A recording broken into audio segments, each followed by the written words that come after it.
bakal Capres Prabowo Subianto mengusulkan makam pahlawan nasional Pangeran Diponegoro di Makassar, Sulawesi Selatan dipindahkan ke kampung halamannya di Yogyakarta. Usul pemindahan makam Pangeran Diponegoro dari Makassar ke Yogyakarta disampaikan Prabowo dalam forum Asosiasi Pemerintah Kota se-Indonesia di Makassar pada hari Kamis.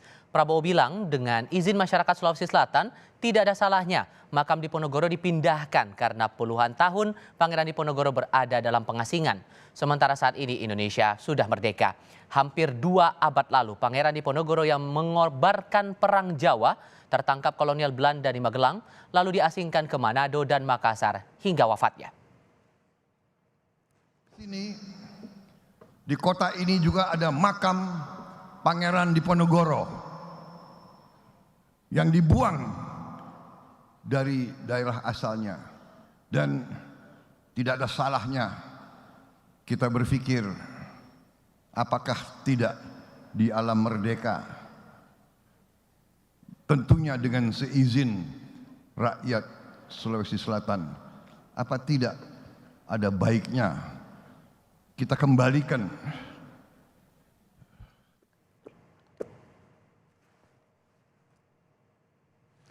Menanggapi usulan Prabowo Subianto memindahkan makam Pangeran Diponegoro, keturunan generasi kelima Pangeran Diponegoro di Makassar menolak makam dipindahkan. Selain karena sudah jadi cagar budaya nasional, keluarga juga beralasan keinginan dimakamkan di Makassar merupakan wasiat Pangeran Diponegoro sendiri. Untuk itu, keluarga meminta semua pihak menghormati wasiat Pangeran Diponegoro. Waduh, masa kita mau artinya amanah dan wasiat beliau, masa kita mau kesampingkan toh? Karena kita lihat dulu, ini amanah loh, ini wansik loh. Apa dia bilang beliau?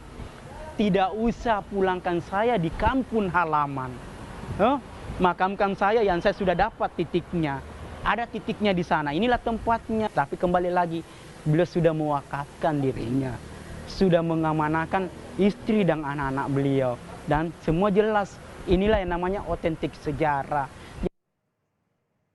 Gubernur Daerah Istimewa Yogyakarta yang juga Raja Kesultanan Yogyakarta, Sri Sultan Hamengkubuwono ke-10 juga tidak sependapat dengan usulan Prabowo untuk memindahkan makam Pangeran Diponegoro dari Makassar ke kampung halamannya di Yogyakarta.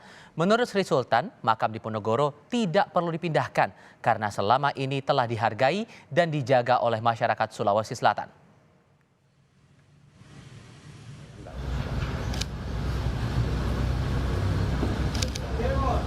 Pangeran Diponegoro di sana juga dihargai oleh masyarakat, dan masyarakat di Makassar juga menjaga.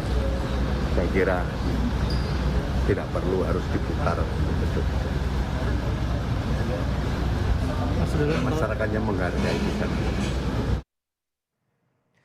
Lalu apa tanggapan sejarawan atas usulan bakal Capres Prabowo Subianto untuk memindahkan makam pahlawan nasional Pangeran Diponegoro dari Makassar ke kampung halamannya di Yogyakarta? Sudah bergabung saat ini sejarawan JJ Rizal. Mas Rizal, selamat sore, apa kabar Mas?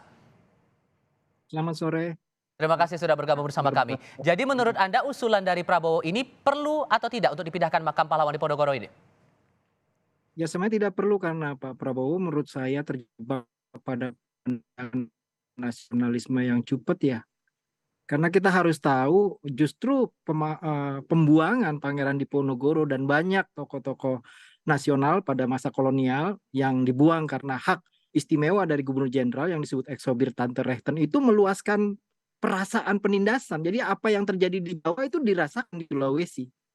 Apa yang terjadi di Sumatera itu terasakan di Jawa waktu Cut Nyak dibuang di Sumedang gitu. Jadi buat saya adalah dalam konteks historis itu makam-makam orang-orang yang dibuang, tokoh-tokoh pergerakan, termasuk di dalamnya Diponegoro itu justru penanda perasaan nasionalisme yang sifatnya lebih luas. Ya, jadi itu perasaan persatuan dan penindasan oleh kekuasaan kolonial yang sama gitu. Oke, ditambah ini sudah disemayamkan hampir 2 abad di Makassar, sehingga menurut Anda dari analisis Anda pribadi, mengapa sampai muncul usulan seperti ini? Ya, saya tidak tahu Pak Prabowo mengusulkan seperti itu, tapi menurut saya Pak Prabowo mungkin didorong oleh perasaan nasionalisme dan perasaan bahwa pembuangan itu adalah sebuah hal yang buruk, tidak sepantasnya di Ponorogo, tanah kelahirannya begitu. Tapi di Ponorogo sendiri ditangkap, dia sudah tidak menengok Jawa lagi, dan keluarganya pun memutuskan untuk tinggal di Makassar dan menjadi bagian dari orang Makassar.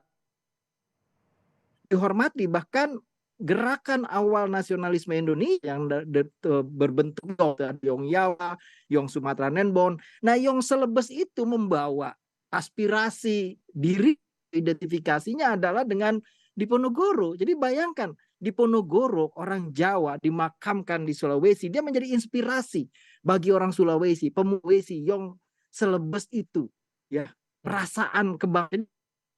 Seperti saya katakan tadi, pembuangan itu justru bertolak belakang dengan gagasan Belanda yang akan meredam seluruh kebencian.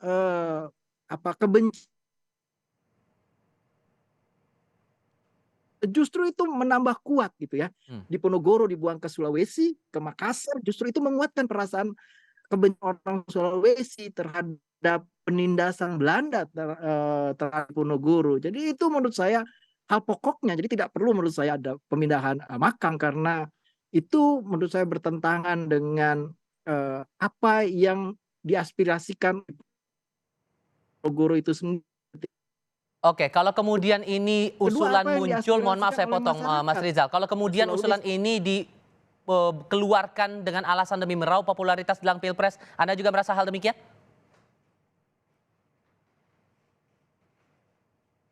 Ya, menurut saya ini bukan masalah urusan Pilpres, tapi ini menurut urusan pengetahuan sejarah yang kurang dalam saja dan terjadi.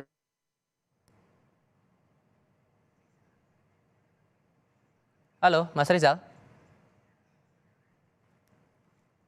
Ya, saya kira ini persoalannya adalah pemahaman kedangkalan terhadap sejarah, wawasan sejarah para elit kita menurut saya. Jadi usul tersebut menggambar pemahaman yang keliru ya.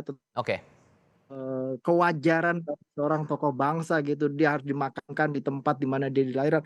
Tidak, justru pembuangan itu menjadi semacam tugu, monumen, pemancar tempat yang lain, bahwa tempat yang lain juga merasakan penindasan yang dirasakan oleh di Ponorogo, yang dari Jawa dibuang ke Sulawesi. Itu justru yang membuat kita perasaan sebagai satu nasib, sebagai nation, sebagai bangsa. Oke, Mas Rizal, begini, kalau kemudian pada akhirnya dipindahkan juga begitu makam Pangeran Diponegoro ini ke Yogyakarta, konsekuensinya akan bagaimana kemudian kalau itu terjadi? Ya, saya pikir yang rugi adalah bangsa ini, karena bangsa ini prosesnya menjadi bangsa itu salah satunya ditentukan oleh politik kolonial yang pemerintah kolonial membayangkan ketika membuat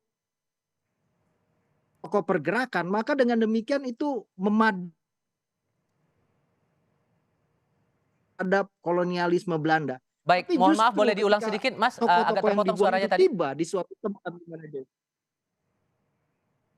Ya, menurut saya justru ya memahami proses pembentukan Indonesia yang basisnya kebencian terhadap kolonialisme itu menjadi hilang. Awalnya orang Sulawesi itu punya semangat terhadap kolonialisme, tapi semangat perlawan terhadap kolonialisme itu membesar ketika di Ponorogo dibuang. Karena apa? Karena ada terjadi hal yang sama. Baik, kami sudah tangkap. Jadi perasaan itu menimbulkan apa ya? Menimbulkan perasaan satu nasib. Baik, kami sudah menangkap maksud Anda, Mas Jaji Rizal. Terima kasih banyak sudah berbagi perspektif bersama kami dan sudah mau membagikan pandangannya kepada Kompas TV kali ini. Saya selalu, Mas Rizal.